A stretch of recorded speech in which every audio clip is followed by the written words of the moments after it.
Hello mga idol, ang hirap po talagang bumiyahe pagka ganitong maulan at madulas. Ingat-ingat po tayo mga idol. Pero bago po yan, intro po muna tayo mga idol.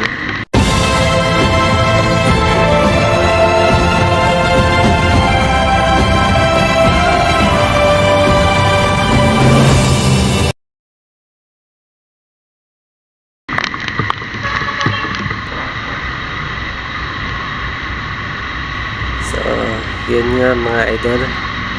At habang binabaybay ko po itong Top Avenue, hindi po mapakali nito mga idol.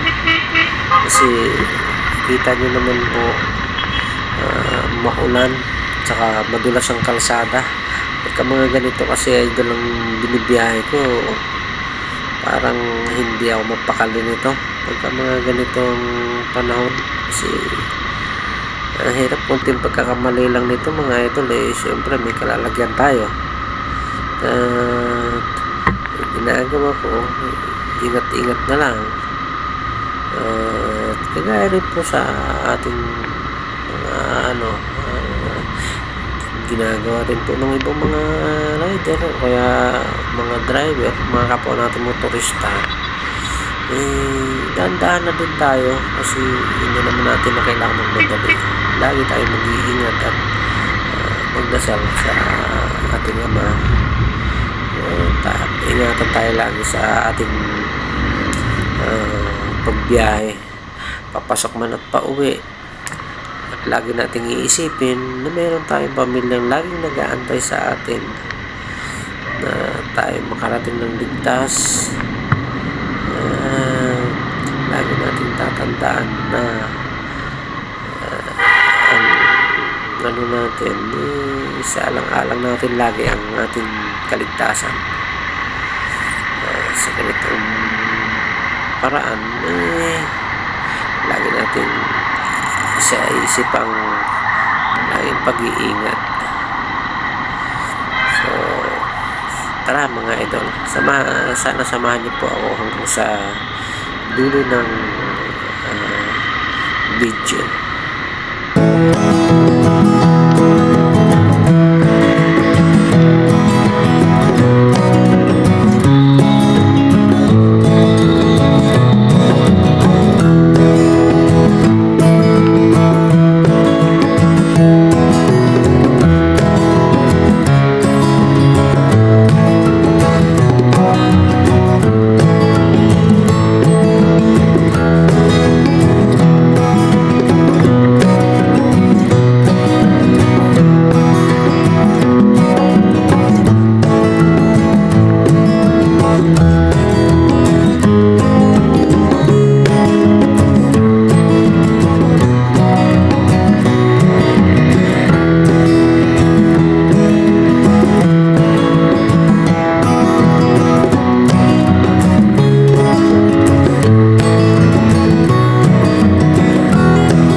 idol. At habang binabaybay ko nga itong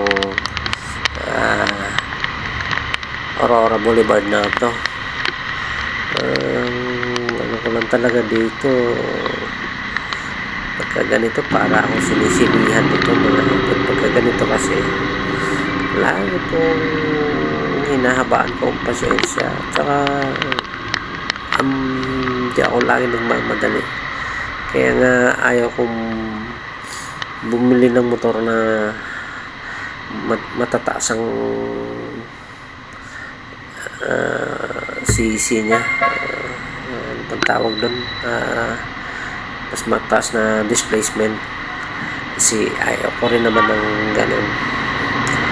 Okay din sana, mas matulin, mas madaling makakarating, pero pag ako pa rin magdadala siguro ganun din, mabagal lang din. Di doon na lang ako sa mas mababang displacement, diba mga idol? Hindi naman karera ang hinahanap ko, hanap buhay ginagamit ko sa aking trabaho, papasok at pauwi. Yun lang ang purpose, para ligtas pa rin.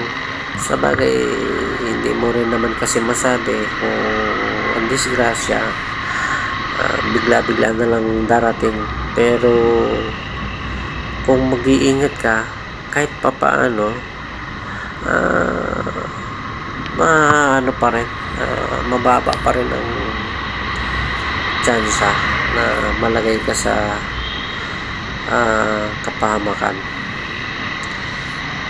Pero kung dumating nun, hindi talaga maiwasan, kasi sabi nga, kahit anong ingat mo, kung yung mga kapwa mo rin motorista walang pag-iingat, yun talaga. Kaya ginagawa ko, sobrang ingat ko talaga. Bahala na ang Diyos, diba mga idol? Pinaubaya ko na lang din sa kanya lahat. Siya lang ang nakakaalam. So ganoon na lang ang ginagawa ko, kasi kung talagang mangyayari man, hindi man natin hinihingi, siya ang mas nakakaalam mo. Dito, nandito na po tayo sa may dito na po ako nito sa may LRT Cubao. So nasa may Aurora pa rin mga idol. Dito, itong lugar talaga na ito, dito lang naman matindi ang traffic nito hanggang dun sa may Katipunan. Ito, tuloy-tuloy lang ang pagbaybay, kahit dahan-dahan, makakarating din. Siya nga pala mga idol, wag nyo napansinin ang boses ko, kasi hindi pa maigi ang ano ko nito. Kagagaling ko lang po kasi sa sakit, dahil sa madalas na nauulanan. Kahit may kapote, pagka malakas ang ulan, tumatagos. So ayun, medyo napasama ang tama ng katrangkaso kasi ako nito mga idol. Si gawa siguro nung laging 24 hours ang duty, hindi maiwasan na babagsak talaga ang resistensya ng katawan natin. So sa mga kapwa rin natin ng mga trabaho, medyo ingat nga lang din tayo. Hindi naman tayo immortal, so kailangan natin talaga mag-iingat mga idol, sa lahat-lahat, para sa ating pamilya. Dito kahit may sakit ako, pasok pa rin. Kahit mga bagyo, pasok pa rin kasi kailangan dahil sa may mga nag-aaral po tayo, kahit pa paano naman may college po ako sa isang grade 12 na rin sa yung bunso elementary. So ito mga idol, panoorin nyo po sana hanggang dulo.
Dito mga idol, kakanan na ako dito sa may Sumulong Highway. Dito na ako nito sa may Masinag.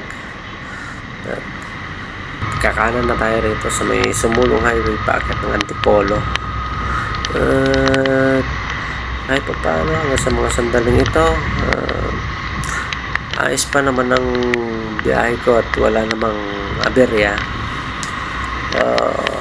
Hindi pa ako kampante kasi hanggat hindi pa nakakauwi ng bahay, hindi pa nakakarating, hindi pa tayo mga kampante nito mga idol. Tuloy-tuloy pa rin po tayo at laging iniisip pa rin ng kaligtasan na makarating ng ligtas at makauwi sa aking pamilya. Yun lang lagi ang iniisip ko para kahit na anong kwan, iniiwasan ko mainitin dito. Dito na tayo sa may bandang Bali Golf. Dito kasi hindi may iwasan dito kasi malimit dito, accident prone area to gawa ng lusong, kaya minsan marami nadidisgrasya dyan sa area na yan, tsaka may mga nasisiraan, nahirap na. Ito mga sandali na to, madalang ang mga siklista dito ngayon kasi dahil sa maulan na panahon. Ganun pa rin ang natin, tuloy-tuloy pa rin tayo. Dito kasi medyo dandahan na ako dito, mga takbo ko na lang ito mga 40-50 lang. Ganun, hindi ako lalagpas ng 50 kasi mahirap na. So ayan, tuloy-tuloy pa rin ang biyahe. Sa awa naman ng Diyos, ayos pa naman ito. Nandito na tayo sa Our Lady of Fatima University dito sa may bandang Blue Mountain. Ito mga idol, dito medyo okay ng daan kasi hindi naman matraffic to dito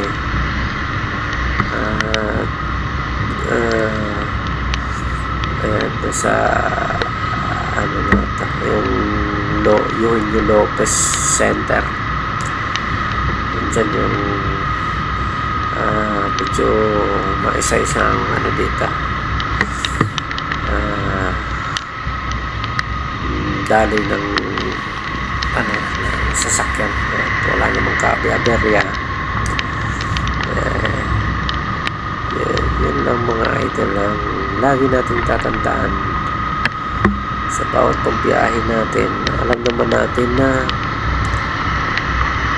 ang isang paa natin ay laging nasa hukay. Sa isang pagkakamali, pwedeng may masamang ano pangyayari na yun ay iwasan natin. Laging huwag pakampante, laging alerto, at saka laging presence of mind isa para sa mga di inaasahang sitwasyon. Tsaka laging dala ang haba ng pasensya. Siguro dahil sa ano na to, dahil sa nature ng trabaho ko na kailangan ng mahabang pasensya, so at sa pagmamaneho, dala-dala ko rin. Yun lang ang pinagpapasalamat ko.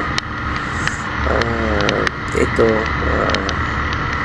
andito na tayo sa may ano na ta, labas na ng ano, salingan. So malapit-lapit na tayo dito sa may ano, old checkpoint. So may bandang checkpoint yan.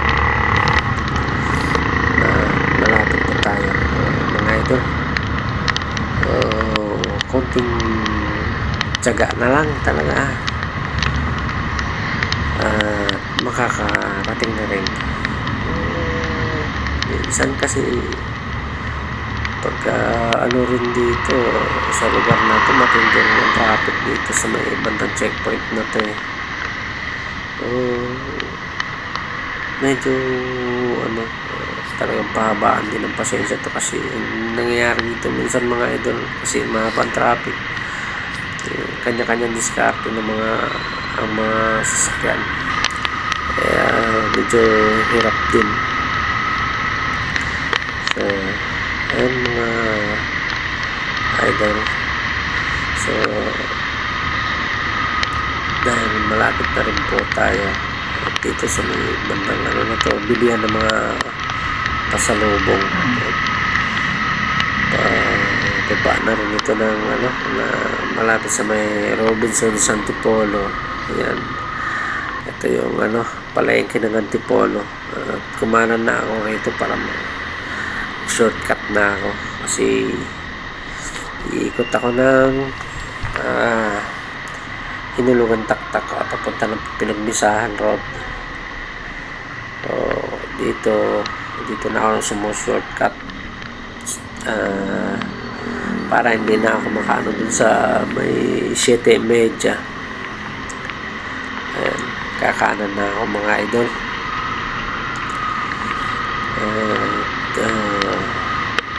Lagi po natin tandaan mga idol, sa mga kapwa natin rider din, habaan po ang pasensya, laging magbaon ng iwas po natin uminit lagi yung ulo natin na lagi pagmumulan ng mga road rage. So iwasan po natin yun. Konting haba ng ano lang, mga maliliit lang naman ng mga bagay, hindi naman wala naman nangyari sa'yo, pagpasensyahan mo na. O kung hindi naman talaga may iwasan, huwag nang daanin sa init ng ulo. Yun lang mga idol. Ride safe po sa lahat. Hanggang dito na lang po ang tapusin nyo po ang aking video hanggang sa dulo. Maraming salamat po.